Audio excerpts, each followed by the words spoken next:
नमस्कार दोस्तों, आपका हमारे चैनल पर फिर से स्वागत है। तो दोस्तों, आज के वीडियो में हम बात करने जा रहे हैं सादृश्यता के बारे में। तो दोस्तों, जो आपका बीएसटी जो कोर्स है उसका सारा सिलेबस आपको इस चैनल के अंदर मिलेगा। अब दोस्तों, जो आपका बीएसटीसी कोर्स है उसके अंदर जो सबसे पहला चैप्टर है मेंटल एबिलिटी के अंदर, यानी कि जो मानसिक योग्यता, उसके अंदर आपका जो पहला टॉपिक है वो है सादृश्यता। बिल्कुल छोटा सा टॉपिक है। अब दोस्तों, जैसे कि बीएसटीसी नाम है, इसका पुराना नाम था, अभी जो इसका नया नाम है वो है डीएलएड, यानी कि डिप्लोमा ऑफ एलिमेंट्री एजुकेशन। ये आता है आपके 12th पास करने के बाद। 12th के बाद आपका जो बीएसटीसी का या फिर डीएलएड का फ्री एग्जाम होता है, और उसके बाद सिलेक्शन होने के बाद 2 वर्ष का ये डिप्लोमा होता है। उसके बाद आपको रीट का एग्ज़ाम फाइट करना होता है, जो कि 1 से लगाकर 5वीं तक जो टीचर बनते हैं वो इसके अंदर आते हैं। अब दोस्तों, इसके अंदर जो फ्री के अंदर पहले एग्जाम देते हैं उसके अंदर इसके अंदर 200 क्वेश्चन पूछे जाते हैं, जिसके अंदर 50 क्वेश्चन आपके रीजनिंग के यानी कि मेंटल एबिलिटी के होते हैं। तो उसके अंदर एक टॉपिक है, सारे टॉपिक मैं आपको क्लियर कराने जा रहा हूं। तो दोस्तों, बने रहे वीडियो के साथ। चलिए शुरू करते हैं। अब दोस्तों, बात करते हैं सादृश्यता के बारे में। तो इसके महत्वपूर्ण तथ्य को देख लेते हैं। ठीक है दोस्तों, तो देखो, नंबर फर्स्ट है तर्क के अतिरिक्त कुछ महत्वपूर्ण तथ्य एवं सामान्य ज्ञान की जानकारियां होना आवश्यक है। यानी कि जो आपका ये टॉपिक है उसके लिए छोटा मोटा आपको सामान्य ज्ञान जाना होता है, या फिर पृथ्वी के बारे में, या फिर कुछ राजधानी हो गई उसके बारे में आपको सामान्य जानकारी होनी चाहिए। एक से ज़्यादा विकल्प उपयुक्त लगे तो सर्वाधिक तर्कपूर्ण विकल्प को चुनें। उसके बाद है सादृश्य संबंधों को सूत्रबद्ध करने का प्रयास करें। अब दोस्तों, ये आपके महत्वपूर्ण तथ्य हो गए हैं। अब दोस्तों, चलते हैं क्वेश्चन टाइप के ऊपर, यानी कि क्वेश्चन किस तरह के पूछे जाते हैं। दोस्तों, इसके अंदर आपको सिंपल सा क्वेश्चन दिया होता है, उसके अंदर 4 ऑप्शन दिए होते हैं, और 4 ऑप्शन के अंदर पूछा जाता है कि इसके अंदर बेमेल कौन सा है। यानी कि या तो बेमेल पूछ लेते हैं, या फिर विलोम शब्द होता है, या फिर उसके समान यानी कि पर्यायवाची पूछ लेते हैं। तो चलिए क्वेश्चन को देख लेते हैं। देखो, निम्न विकल्पों में से सादृश्य शब्द बताएं, ऐसा क्वेश्चन पूछेगा। उसके बाद देखो, उदाहरण नंबर 1 कन्नाडा, ये समानुपात ओटावा। ठीक है, कन्नाडा अनुपात ओटावा समानुपात स्पेन। यानी कि देखो, अब देखो 4 ऑप्शन दे रखे हैं, रोम, पेरिस, मैड्रिड, जकार्ता। इसके अंदर आपको एक सेलेक्ट करना है। कैसे करोगे? सिंपल, देखो सामान्य ज्ञान आपके पास होना चाहिए। देखो कैसे करेंगे। जो कनाडा है ना, उसकी राजधानी क्या है? ओटावा। कनाडा एक देश है, उसकी राजधानी क्या है? ओटावा। तो उसी प्रकार स्पेन की राजधानी क्या है? तो आपको याद होगी तभी तो बताओगे। तो इसके लिए आपको सामान्य ज्ञान भी होना आवश्यक है। तो इसकी राजधानी है मैड्रिड, यानी कि यहाँ पर आएगा मैड्रिड। ये आपका आंसर हो गया। उसके बाद चलते हैं अगले क्वेश्चन की तरफ। बुलबुल अनुपात कुंजना और बाकार अनुपात क्या आएगा? यानी कि देखो, बुलबुल कुंजन करते हैं, ऐसे आपको लॉजिक लगाना है। बुलबुल कुंजन करते हैं तो बाकार क्या करते हैं? बाकार, देखो 4 ऑप्शन है आपके पास, तो बाकार सीटी बजाते हैं। बिल्कुल सरल क्वेश्चन है, आपको ऐसे 3 नंबर मिल जाएंगे। यानी कि एक क्वेश्चन का आपके 3 नंबर होते हैं, और ये सादृश्यता के अंदर आपको 1 या 2 क्वेश्चन पूछते हैं, तो ऐसे 3 नंबर या 6 नंबर आपके ऐसे ही कंप्लीट होते जा रहे हैं। ठीक है दोस्तों, चलते हैं अगले टाइप के ऊपर। अगला टाइप है निम्न विकल्पों में से सादृश्य शब्द समूह ज्ञात करें। यानी कि आपको ऐसे क्वेश्चन पूछेगा, ग्रंथि अनुपात एंजाइम समानुपात, यहाँ पर कौन सा शब्द समूह आएगा? यानी कि देखो, ग्रंथि और एंजाइम, तो ये आपको देखो 4 ऑप्शन दिए जा रहे हैं। इसके अंदर देखो, मांसपेशी, एंजाइम, जनरेटर, विद्युत धारा, अंग, गुर्दे, मस्तिष्क, खोपड़ी। तो देखो, इसमें आपको लॉजिक लगाना है। देखो लॉजिक क्या है। देखो, ग्रंथि से क्या निकलते हैं? एंजाइम। जिस प्रकार ग्रंथि से एंजाइम निकलते हैं, उसी प्रकार जनरेटर से विद्युत धारा निकलती है। तो आपका ये ऑप्शन सही हो जाएगा। लॉजिक लगा के थोड़ा बहुत आपको अभ्यास करना होता है। देखो अगला उदाहरण है, निम्न विकल्पों में से शब्द फर्स्ट सेकंड के स्थान पर आने वाले शब्द ज्ञात करो। देखो, फर्स्ट अनुपात अहिंसक समानुपात धर्म अनुपात सेकंड। यानी कि देखो, अहिंसक के इधर क्या आएगा और धर्म के इधर क्या आएगा? 4 ऑप्शन आपके पास हैं, एक बार स्क्रीनशॉट ले सकते हो इसका, मैं बता रहा हूँ। देखो इसका आंसर, देखो अहिंसक है ना, तो इसके इधर आएगा युद्ध। ठीक है, ये वाला ऑप्शन हमारा सही होगा। देखो, युद्ध है ना, युद्ध का विपरीत जिस प्रकार अहिंसक है, यानी कि हम युद्ध लड़ते हैं तो इसके अंदर हिंसा होती है, और एक है अहिंसक, तो इसका विलोम हो गया बिल्कुल। तो उसी प्रकार धर्म है, तो धर्म का विलोम क्या होगा? नास्तिक। ठीक है दोस्तों, ये हो गया नास्तिक। देखो यहाँ पर आ जाएगा हिंसा, यानी कि युद्ध आ जाएगा, और इधर आ जाएगा नास्तिक। युद्ध और इधर है नास्तिक। अब देखो युद्ध आपके और भी इधर का या फिर नास्तिक इधर भी है, लेकिन ये वाला उद्देश्य इसका अर्थ नहीं बैठ रहा है, तो हमें अर्थ मिला के देखना है, दोनों अर्थ मिलने चाहिए। देखो धर्म का विलोम नास्तिक हो गया और अहिंसा का विलोम युद्ध हो गया। चलते हैं अगले टाइप के ऊपर। दोस्तों ये रहा हमारा उदाहरण नंबर 5। दोस्तों मैं काफ़ी जल्दी बता रहा हूँ, क्योंकि दोस्तों क्या होता है कि धीरे धीरे बताऊंगा तो वीडियो काफ़ी लंबा हो जाएगा, आप देख नहीं पाओगे पूरा, क्योंकि आप नए टाइम में ज़्यादा उठता है तो आप नहीं देखोगे। तो मैं इसलिए वीडियो बिल्कुल छोटा बनाने जा रहा हूँ और उसके अंदर उदाहरण सबसे ज़्यादा दे रहा हूँ। तो स्मार्ट तरीके से हमें पढ़ना है, यानी कि कम समय में ज़्यादा से ज़्यादा पढ़ना है। तो देखो उदाहरण नंबर 5 है, दिए शब्दों के सादृश्य कथन बताएं।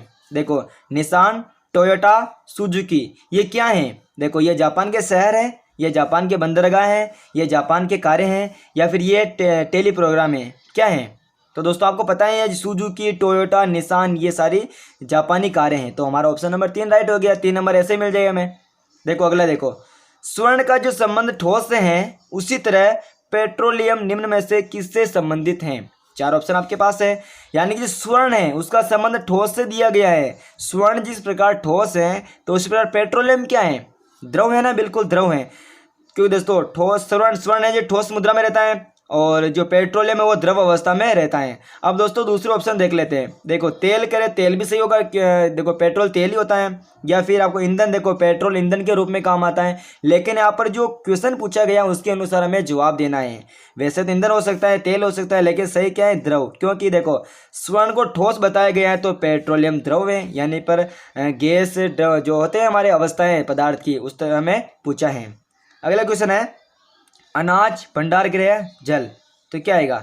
देखो इसका आंसर होगा, देखो जिस प्रकार अनाज को भंडार गृह में सुरक्षित रखा जाता है, यानी कि अनाज को भंडार गृह में रखते हैं, तो उसी प्रकार जल को कहाँ सुरक्षित रखते हैं? नदी के अंदर, बांध के अंदर, नहर के अंदर, या वर्षा? क्या होगा? बिल्कुल लॉजिक सही है। देखो अनाज को भंडार गृह में एकत्रित करते हैं या सुरक्षित करते हैं, तो उसी प्रकार जल को बांध में ही तो एकत्रित करेंगे। तो हमारा ऑप्शन नंबर 2 हो गया। 3 नंबर आपके कंप्लीट हो गए, बिल्कुल करना कुछ ही नहीं है। अगले टाइप के ऊपर चलते हैं। अगला जो उदाहरण है वो है, देखो रिक्त सादृश्य पद बताइए। बी को 16 दर्शाया गया है, तो डी को क्या दर्शाएंगे? तो इसके लिए सिंपल सा आपको 4 क्वेश्चन ऑप्शन दिए गए हैं, इसके अंदर आपको देखना है। तो बी को 16 कैसे लिखा? तो इसके लिए आपको देखो एक जो आपका रफ कार्य दिया होगा, रफ के लिए पेज, उसके अंदर आपको ABCD लिखने हैं इस प्रकार की, यानी कि ABCD M तक, फिर यहाँ से N से लगाकर Z तक, सारे 26 अक्षर होते हैं। देखो मैंने यहाँ पर गिनती लिख दी है, ऐसे आपको लिखना है। अब क्या है, पूछा क्या गया है कि बी को 16 लिखा है, तो कैसे लिखा? देखो बी को, तो बी का स्थान क्या है? 2 है, तो 2 की घात यहाँ पर इसने 4 लगा दी, यानी कि 2 × 2 × 2 × 2 करेंगे तो हमारा 16 आता है। कैसे? देखो 2 दूआ 4, 4 आ गए, 4 को 2 से गुणा करो, 4 दूनी 8 और 8 को 2 से करो, 8 दूनी 16, 16 आ गया। तो उसी प्रकार डी का क्या आएगा? तो देखो डी की जगह क्या है? 4 है ना, तो 4 लिख दिया और 4 की घातांक 4 लिख दी, ठीक है। तो 4 × 4 × 4 × 4 करेंगे, 4 चौक 16, 16 चौक 64, और 64 × 4 करेंगे तो कितना आएगा? 256, 256, यानी कि 64 को आप 4 से गुणा कर लो, हमारा 4 चौक 16 असल का 1, 4 छिंग 24, 1 25, 256 आ गया। तो हमारा ऑप्शन नंबर 3 हो जाएगा। चलते हैं अगले की तरफ। देखो रिक्त सादृश्य पद बताइए, ठीक है दोस्तों। तो देखो यहाँ पर देखो ये दे रखा है 11, 529, 72, 135, 15, ठीक है, 29, 43, तो आगे क्या आएगा? तो देखो इसके लिए आपको लॉजिक लगाना पड़ेगा, आपको कुछ तो प्रयास करना पड़ेगा। तो देखो इसमें क्या होगा? देखो 11, 529, तो इनकी संख्या जोड़ो, 1 + 1 + 5 + 2 + 9, जोड़ो, 1 और 1 2, 2 और 5 7, 7 और 2 9, और 9 9 18 हो गए, ठीक है दोस्तों। तो वापस इसको भी जोड़ो, 7 + 2 + 1 + 3 + 5, 7 और 2 9, 9 और 1 10, 10 और 3 13, 13 और 5 18, यानी कि इन दोनों को जोड़ने पर 18 18 आ रहे हैं। तो इसको जोड़ने पर कितने आएगा? देखो 1 + 5 + 2 + 9 + 4 + 3, तो कितना आएगा? इनको जोड़ो, 24 आ रहा है। तो इसमें से कौन सी संख्या जिसमें वापस जोड़ने पर 24 आता है? तो आपको इस सभी को जोड़कर देख लेना, इसमें आंसर आएगा 3 नंबर। देखो जोड़ो, 2 + 1 + 3 + 5 + 4 + 9, देखो 2 और 1 3, 3 3 6, 6 और 5 11, 11 और 4 15, 15 और 9 24, आया 24। तो ऑप्शन नंबर आपका 3 राइट हो जाएगा। चलते हैं लास्ट क्वेश्चन की तरफ। उदाहरण नंबर 10 है। देखो RODE रोड को चॉइस लिख रहे हैं तो LANE को क्या लिखेंगे? तो इसके लिए भी आपको ABCD की जरूरत पड़ेगी। तो ये रही आपके सामने ABCD। ठीक है दोस्तों, RODE को चॉइस कैसे लिखा? R कहाँ पर देखो, R ये रहा, R के क्या 18 है, मैं 18 लिख देता हूँ। फिर देखो R का 18 हो गया, ODE। O का कितना है, O का नंबर है 15, कितने हो रहे 9 और 6 कितने हो गए 15, 15 और 5 20, 20 और 4 24, इसलिए चॉइस आ रहा है। देखो तो LANE को ऐसे निकलना है, लिखना है LANE। देखो L का नंबर कितना है 12 है, A का नंबर कितना है 1, N का नंबर कितना है 14 है, E का नंबर कितना है 5। ठीक है, वापस देखो 1 और 2 3 हो जाएंगे, प्लस करना है 1 और 3 संख्या एक ही रखनी है, 1 और 4 कितने हो गए 5, वापस 1 और ये 5 ऐसे ऐसे लिख दो। अब जोड़ो इनको, 5 और 5 10, 10 और 1 11, 11 और 3 14 है। तो इसका आंसर हमारा 14 हो जाएगा। तो ये ऑप्शन नंबर 4 इसका राइट हो जाएगा। तो इसके लिए आपको सिंपल सा अभ्यास तो करना ही पड़ेगा, तो आपको सारी कठिनाई आपको पता लगेगी। अब दोस्तों ये हमारा टॉपिक पूरा हो गया है। दोस्तों मैं आपको सिंपल इंट्रो की तरह पढ़ा रहा हूँ, बाद में दोस्तों पूरे टॉपिक सारे 16 या 15 जो भी टॉपिक आपके पूरे क्लियर हो जाएंगे, उसके बाद में आपको अभ्यास क्वेश्चन सारे के मिक्स में अभ्यास यानी कि जो मास्टर प्रश्नावली होती है वो मैं आपके लिए रोज लेकर आऊँगा, मास्टर प्रश्नावली। तो दोस्तों चैनल पर नहीं हो तो प्लीज़ चैनल को सब्सक्राइब कर लें और बेल आइकन को प्रेस कर लें ताकि आप हमारे चैनल से जुड़े रहें। और दोस्तों मैं BSTC का सारा कोर्स इसी के अंदर आपको पढ़ाने जा रहा हूँ। वीडियो देखने के लिए धन्यवाद। जय हिंद, जय भारत।